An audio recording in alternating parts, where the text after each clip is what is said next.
पंजाब हरियाणा उच्च न्यायालय 24 मार्च 1949 को नाथूराम वी बोसे बनाम द क्राउन समतुल्य उद्धरण 1949 क्लियलजे 834। लेखक H Singh. Bench H Singh. आदेश हरनाम सिंह जे। 1 नाथूराम वी बोसे को श्री आत्माचरण आई सी एस न्यायाधीश विशेष न्यायालय दिल्ली द्वारा धारा 120 बी के तहत दोषी पाया गया है। दंड संहिता को एस के साथ पढ़ा जाता है। संहिता का 302 बी 19 सी के तहत धारा 114 के तहत विकल्प में आर्म्स एक्ट सीआर धारा 19 सी के साथ दंड संहिता आर्म्स एक्ट धारा 19 एफ के तहत अरुम अधिनियम धारा 5 के तहत धारा 5 के तहत विकल्प में विस्फोटक पदार्थ अधिनियम सीआर अधिनियम की धारा 6 के साथ पठित विस्फोटक पदार्थ अधिनियम धारा 4 बी के तहत विस्फोटक पदार्थ अधिनियम की धारा 6 के साथ पठित बी 6 के तहत विस्फोटक पदार्थ अधिनियम की धारा 6 के साथ पठित विस्फोटक पदार्थ अधिनियम धारा 115 के तहत दंड संहिता की धारा 302 के साथ पठित दंड संहिता और धारा 302 के तहत दंड संहिता और एक धारा 19 सी शस्त्र अधिनियम सीआर के तहत वैकल्पिक रूप से धारा 114 दंड संहिता धारा 19 सी शस्त्र अधिनियम 2 के तहत 2 साल के सश्रम कारावास की सजा सुनाई गई है। धारा 19 एफ के तहत कठोर कारावास शस्त्र अधिनियम 3 धारा 5 के तहत 3 साल के सश्रम कारावास धारा 6 के तहत विकल्प में विस्फोटक पदार्थ अधिनियम सीआर अधिनियम की धारा 6 के साथ विस्फोटक पदार्थ अधिनियम 4 धारा 4 के तहत 5 साल के कठोर कारावास बी विस्फोटक पदार्थ अधिनियम की धारा 6 के साथ पठित विस्फोटक पदार्थ अधिनियम 5 धारा 6 के तहत 7 साल के कठोर कारावास विस्फोटक पदार्थ अधिनियम के साथ 8 6 पठित अधिनियम के तहत और 6 धारा 302 के तहत मौत की सजा दंड कोड कारावास की सजा साथ साथ चलने का आदेश दिया है। वह जेल से अपील करता है। 2 अब नाथूराम वी बोसे की अपील इस न्यायालय के रजिस्टर पर कायम है और अपीलकर्ता को धारा 422 क्रिमिनल पी सी के तहत जारी नोटिस प्राप्त होने पर उसने आने और बहस करने की अनुमति देने का अनुरोध किया है। अपील जब अंतिम निपटान के लिए आती है। यह मामला अवकाशकालीन न्यायाधीश के रूप में मेरे सामने आया जो मुझ पर लगाए गए उस कार्यालय के कर्तव्यों का प्रभारी था और मुझे संदेह हुआ कि क्या न्यायालय की प्रथा को देखते हुए अपीलकर्ता के आवेदन की अनुमति दी जानी चाहिए। 7 मई 1932 को लाहौर में उच्च न्यायालय के माननीय न्यायाधीशों द्वारा अपनाए गए संकल्प से न्यायालय की प्रथा का प्रमाण मिलता है। संकल्प कहता है न्यायाधीशों ने उच्च न्यायालय में उनकी अपीलों की सुनवाई में व्यक्तिगत रूप से उपस्थित होने की अनुमति के लिए आरोपी व्यक्ति के आवेदनों से निपटने में अपनाई जाने वाली प्रथा पर विचार किया। यह हल किया गया था कि जहां अपील की गई सजा मृत्यु सीआर परिवहन में से एक है वहां अनुमति सामान्य रूप से दी जानी चाहिए सिवाय इसके कि जब अभियुक्त का प्रतिनिधित्व उसकी अपनी पसंद के वकील द्वारा किया जाता है। अन्य मामलों में अनुमति तब तक नहीं दी जानी चाहिए जब तक कि न्यायाधीश यह न समझे कि विशेष कारण मौजूद है। 3 अब जैसा कि बहुत से मामलों में जेल से अपील करने वाले अपराधी अंतिम निपटान के लिए आने पर अपनी अपील पर आने और बहस करने की अनुमति के लिए आवेदन करते हैं, मैंने सोचा कि मुझे इस मुद्दे पर एक न्यायिक अवलोकन करना चाहिए और यह पूछना सही समझा विद्वान सहायक महाधिवक्ता को मामले को देखने और मुझे इस विषय पर किसी भी अधिकारी के पास भेजने के लिए कहा क्योंकि इस प्रश्न पर इस न्यायालय का कोई निर्णय नहीं था और इस न्यायालय में ऐसे मामलों में अपनाई जाने वाली प्रथा मुझे संदिग्ध वैधता की प्रतीत होती है। हालांकि क्राउन के वकील ने मुझे सुनवाई में कोई सहायता नहीं दी और केवल मुझे सूचित किया कि उनके पास मामले को न्यायालय के निर्णय पर छोड़ने का निर्देश है। 4 जैसा कि ऊपर कहा गया है अपीलकर्ता को धारा 422 आपराधिक पी सी के तहत एक नोटिस जारी किया गया है। अब धारा 422 आपराधिक पी सी प्रदान करता है यदि अपीलीय न्यायालय अपील को सरसरी तौर पर खारिज नहीं करता है तो वह अपीलकर्ता या उसके वकील को और ऐसे अधिकारी को जिसे प्रांतीय सरकार इस निमित्त नियुक्त करे और वह समय और स्थान जिस पर ऐसी अपील की जाएगी नोटिस दिया जाएगा, सुनवाई करेगा और ऐसे अधिकारी के आवेदन पर उसे अपील के आधारों की एक प्रति देगा और धारा 417 के तहत अपील के मामलों में अपीलीय अदालत आरोपी को एक समान नोटिस देगी। 5 यह मुझे सीधे मेरे सामने बिंदु पर लाता है और मैं चाहता हूं कि सबसे पहले धारा 428 क्रिमिनल पीसी को पढ़ें। यह कहता है अपीलीय न्यायालय तब भेजेगा मामले का रिकॉर्ड यदि ऐसा रिकॉर्ड पहले से ही न्यायालय में नहीं है। इस तरह के रिकॉर्ड को देखने के बाद और अपीलकर्ता को उसके प्लीडर की सुनवाई के बाद यदि वह उपस्थित होता है और लोक अभियोजक यदि वह उपस्थित होता है और धारा 411 उपधारा 2 सीआरपीसी की धारा 417 के तहत अपील के मामले में अभियुक्त यदि वह उपस्थित होता है तो न्यायालय, यदि उसे लगता है कि हस्तक्षेप करने के लिए पर्याप्त आधार नहीं है, अपील को खारिज कर सकता है, सीआरपीसी कर सकता है। और यहाँ 4 खंडों का पालन करें जो इस चर्चा के प्रयोजनों के लिए महत्वपूर्ण नहीं है। अन्य, यह इंगित करने के अलावा कि न्यायालय के पास अपील की अदालत के रूप में कितनी बड़ी शक्तियां हैं। 6. अब नाथूराम वी. गोसे के मामले में अपील की सुनवाई में उसे कानूनी सहायता देने के लिए क्राउन खर्च पर इस न्यायालय के नियमों के तहत एक वकील को नियुक्त करना होगा। पहला सवाल यह है कि क्या अपील की सुनवाई में उनकी सहायता करने के लिए नियुक्त वकील धारा 423 आपराधिक पीसी के अर्थ में उनका वकील है। इंग्लैंड में 1903 की एक कानून है जिसे गरीब कैदी रक्षा अधिनियम कहा जाता है। 3 सी 38 जो प्रतिबद्ध मजिस्ट्रेटों और न्यायाधीशों को कुछ परिस्थितियों में एक ऐसे व्यक्ति को वकील और वकील सौंपने का अधिकार देता है जिसके पास अपने बचाव की तैयारी और संचालन में कानूनी सहायता प्राप्त करने के लिए उसे सक्षम करने के लिए पर्याप्त साधन नहीं है। अधिनियम अभियुक्त व्यक्तियों के हितों में पारित किया गया था और इस न्यायालय द्वारा जारी अंग्रेजी प्रथा या निर्देशों में ऐसा कुछ भी नहीं है जिसे इस तर्क का समर्थन करने के लिए लागू किया जा सके कि न्यायालय के पास अभियुक्त व्यक्ति की इच्छा के विरुद्ध वकील नियुक्त करने की शक्ति है। यह मामला सम्राट बनाम सुखदेव और अन्य में विचार के लिए आया था। AIR 161929 lakh 705 crore LJ 977। उस मामले में शारी लाइसी जे ने कहा, यह याद रखना चाहिए कि एक वकील उस व्यक्ति का प्रतिनिधि होता है जिसके लिए हो प्रकट होता है। फलस्वरूप पूर्व द्वारा किए गए कार्य कुछ मान्यता प्राप्त सिद्धांतों के अधीन होते हैं जो बाद वाले पर बाध्यकारी होते हैं। वकील का रोजगार उसे एक गोपनीय स्थिति में रखता है, लेकिन एक ग्राहक और एक वकील के बीच ऐसा कोई संबंध स्थापित नहीं किया जाता है जिसे न तो उसके द्वारा चुना जाता है और न ही उसे उसकी व्यक्त या निहित सहमति से दिया जाता है, लेकिन अदालत द्वारा उसकी मंजूरी के बिना सौंपा जाता है। अभियोजन का उदाहरण 7 यह प्रश्न कि क्या कोई न्यायालय किसी कैदी के लिए उसकी सहमति के बिना वकील को पेश होने की अनुमति दे सकता है, रेग में उत्पन्न हुआ। वी यस्कुआडो 18526 कॉक्स CC 385 और नकारात्मक में उत्तर दिया गया था। एरी जे ने उस मामले में कहा, मुझे नहीं लगता कि मेरे पास किसी कैदी को उसकी सहमति के बिना परामर्श देने का कोई अधिकार है। अगर मैं ऐसा कर सकता हूं तो मुझे बहुत खुशी होगी, लेकिन कैदी के साथ बिना किसी संचार के और उसकी मंजूरी के बिना वकील को उपस्थित होने की अनुमति देकर मैं शायद एक बचाव को प्राधिकृत करना जिसे कैदी ने स्वयं कभी नहीं किया होगा और फिर भी जिसके लिए उसे जिम्मेदार होना चाहिए। 8 यह स्पष्ट है कि नाथू अर्नवी बोडी को कानूनी सहायता देने के लिए अदालत द्वारा नियुक्त किया जा सकने वाला प्लीडर उसकी अपील की सुनवाई में धारा 423 क्रिमिनल पीसी अगेन के अर्थ में उसका प्लीडर नहीं है। यह सच है कि प्रत्येक न्यायालय अपने स्वयं के अभिलेखों का संरक्षक है और अपने स्वयं के व्यवहार का स्वामी है। तो कम से कम श्रीमान ब्रूम ने लीगल मैक्सिम्स पर अपने प्रसिद्ध काम में कहा कि कोर्ट के कानून में कोर्ट का अभ्यास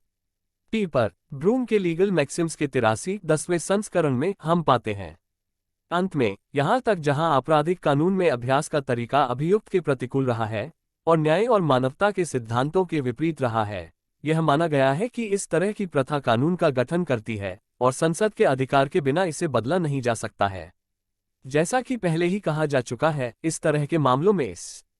न्यायालय का अभ्यास ऊपर दिए गए प्रस्ताव से प्रमाणित होता है। अब उच्च न्यायालय धारा 554 आपराधिक पीसी के तहत इस संबंध में उच्च न्यायालय में निहित शक्तियों का प्रयोग करते हुए अपने स्वयं के अभ्यास और कार्यवाही और सभी अधीनस्थ न्यायालयों के अभ्यास और कार्यवाही को विनियमित करने के लिए नियम बनाने के लिए सक्षम है, लेकिन अपने स्वयं के अभ्यास और कार्यवाहियों को विनियमित करने के लिए नियम बनाने की शक्ति और इसके अधीनस्थ सभी न्यायालयों की प्रथा और कार्यवाही इस प्रावधान के अधीन है कि धारा 554 आपराधिक पी.सी. के तहत बनाए गए नियम के प्रावधानों के साथ असंगत नहीं होंगे।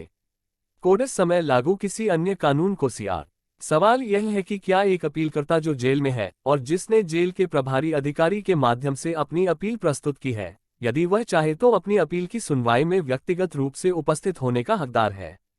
यदि उसका प्रतिनिधित्व किसी प्लीडर द्वारा नहीं किया जाता है। रानी महारानी बनाम पोपी और अन्य में यही सवाल उठा। 13 सब 171 1891 AWN 48 PB उस मामले में HCJ ने आयोजित किया। मेरी राय में अपीलों की सुनवाई आगे बढ़ सकती है और उनका निपटान संहिता की धारा 423 के तहत न्यायालय द्वारा किया जा सकता है, हालांकि अपीलकर्ता उपस्थित नहीं है और प्लीडरों द्वारा उनका प्रतिनिधित्व नहीं किया गया है।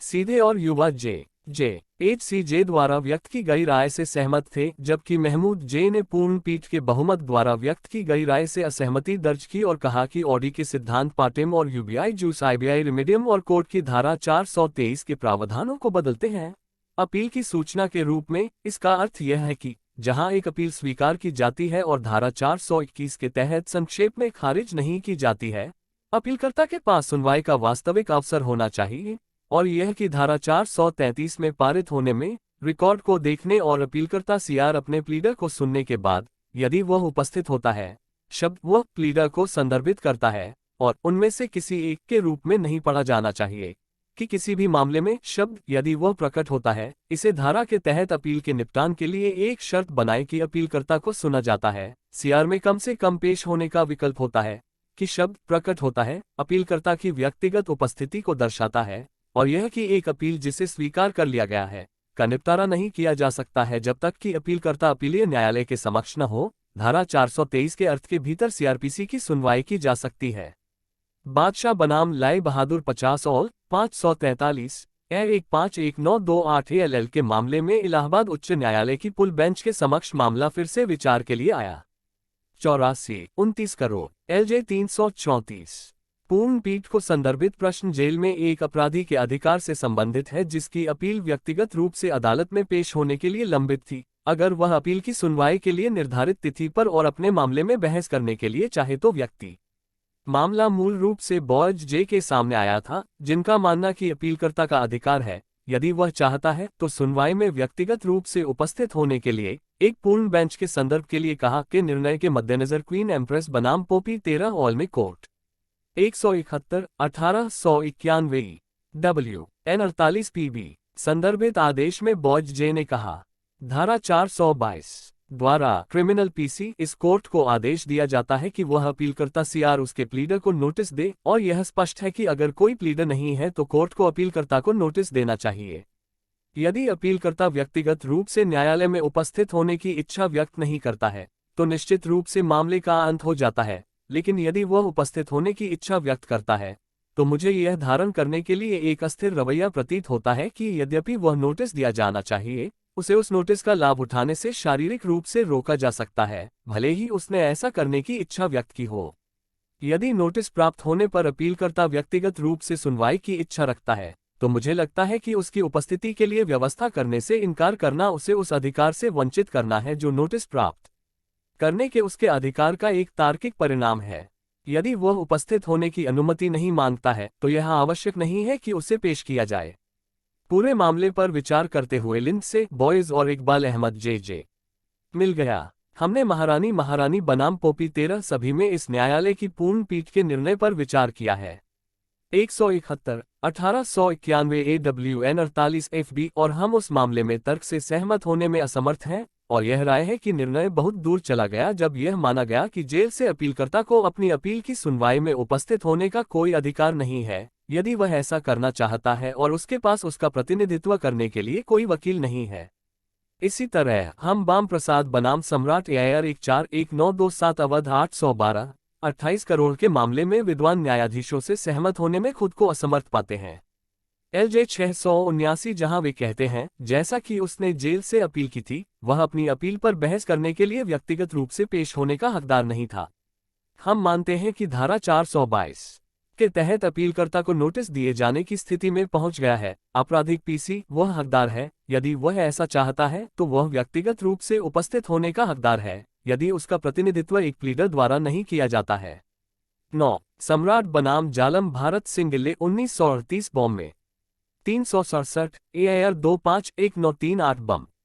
279-39 करोड़ LJ 578 अपराधी ने धारा 420 आपराधिक PC के तहत अपनी अपील प्रस्तुत की, और सवाल यह था कि क्या प्रवेश के लिए अपील आने पर उसे व्यक्तिगत रूप से सुनने का अधिकार था।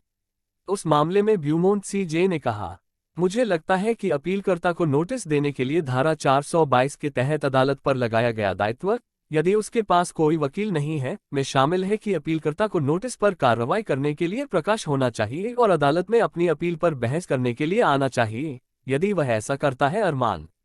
10 ब्यूमोंट जीजे ने मामले का निपटान करते हुए जोड़ा, मैं जोड़ूंगा कि यह इलाहाबाद के उच्च न्यायालय की पूर्ण पीठ सम्राट बनाम लाल बहादुर ऐसोल द्वारा आयोजित किया गया है। 543 AIR 151928 सभी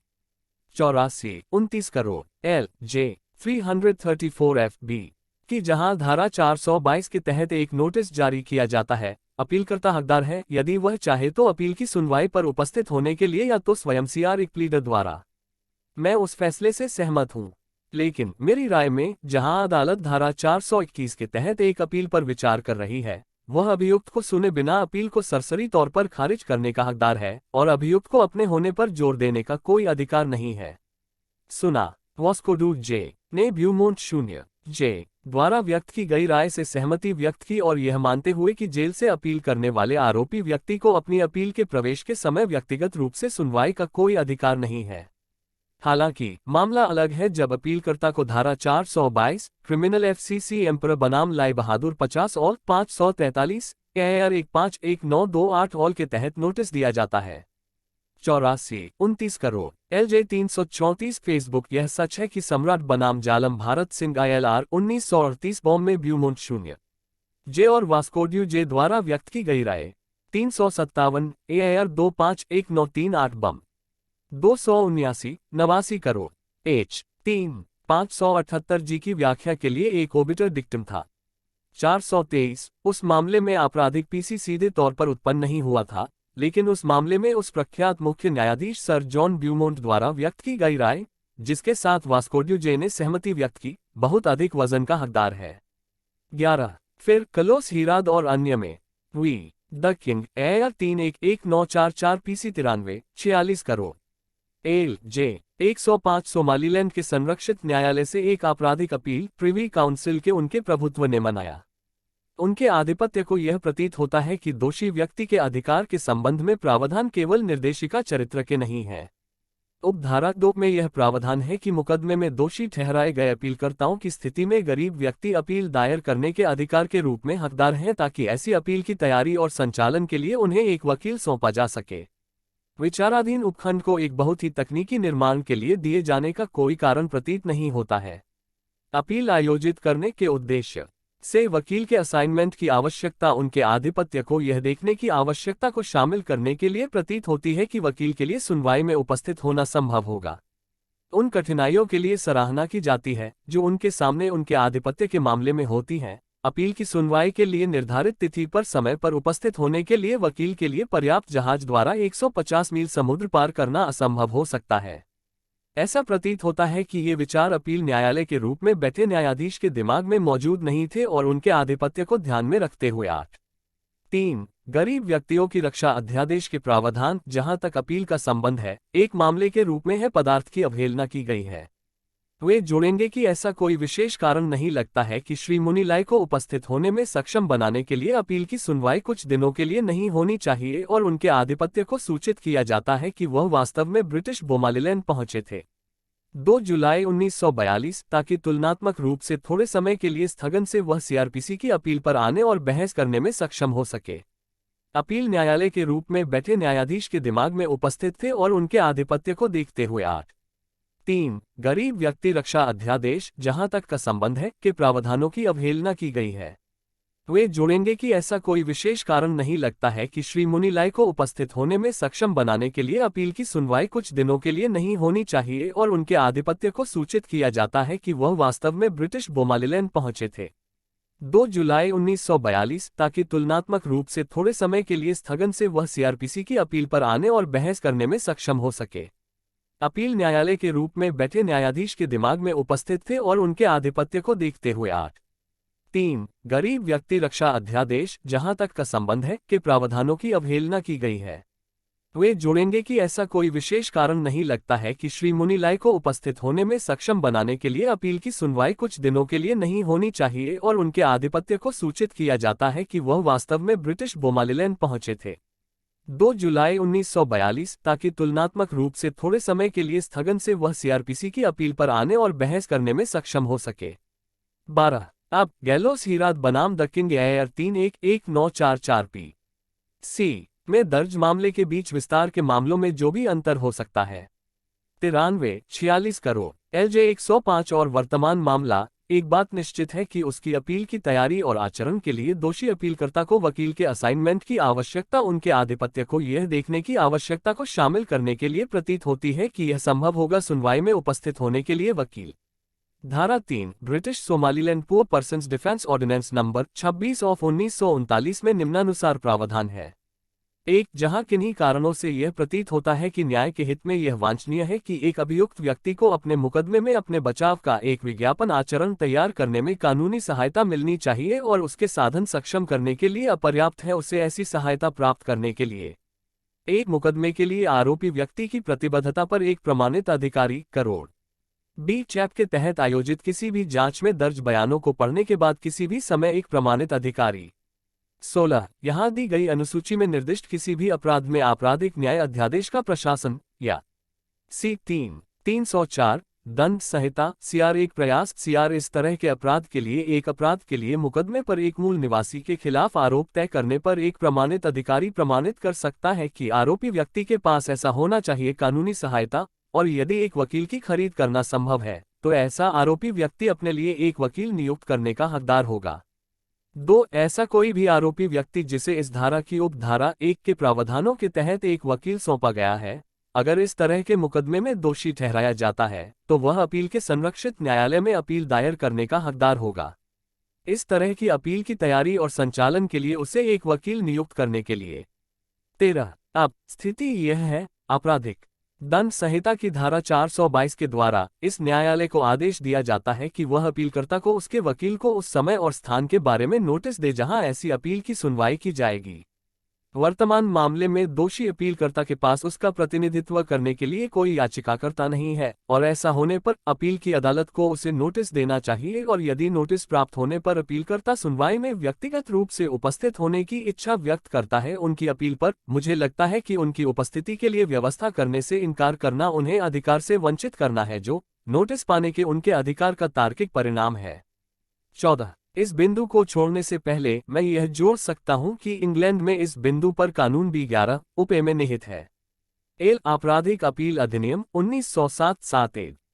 7C 28 धारा 11 पढ़ता है, एक अपीलकर्ता इस बात के बावजूद कि वह हिरासत में है अपनी अपील की सुनवाई पर यदि वह चाहता है तो उपस्थित होने का हकदार होगा, सिवाय इसके कि अपील किसी आधार पर अकेले कानून के सवाल से जुड़ी हो, लेकिन उस मामले में और अपील की अनुमति के लिए एक आवेदन पर और किसी अपील के लिए प्रारंभिक CR किसी भी कार्यवाही पर उपस्थित होने का हकदार नहीं होगा, सिवाय इसके कि जहां न्यायालय के नियम प्रदान करते हैं कि उसे उपस्थित होने का अधिकार होगा, CR जहां न्यायालय ने उसे अनुमति दी है उपस्थित रहें।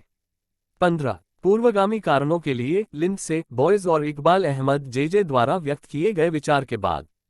सम्राट बनाम लाल बहादुर 60 हॉल में 543 AIR 151928 सभी 84 करोड़ IJ 334 पेटाबाइट। मैं मानता हूं कि जहां एक अपीलकर्ता को धारा 422 क्रिमिनल PC के तहत नोटिस दिए जाने के चरण तक पहुंच गया है, वह हकदार है, यदि वह चाहे तो व्यक्तिगत रूप से पेश हो सकता है यदि उसका प्रतिनिधित्व किसी द्वारा नहीं किया जाता है अपनी पसंद का वकील। 16 परिणाम यह है कि मैं नाथू अरुणवी गोसे की याचिका को अनुमति देता हूं और उन्हें उच्च न्यायालय में उनकी अपील की सुनवाई में व्यक्तिगत रूप से उपस्थित होने की अनुमति देता हूं। उसे अपने मामले पर बहस करने के लिए 1949 की आपराधिक अपील संख्या 66 की सुनवाई में लाया जाएगा।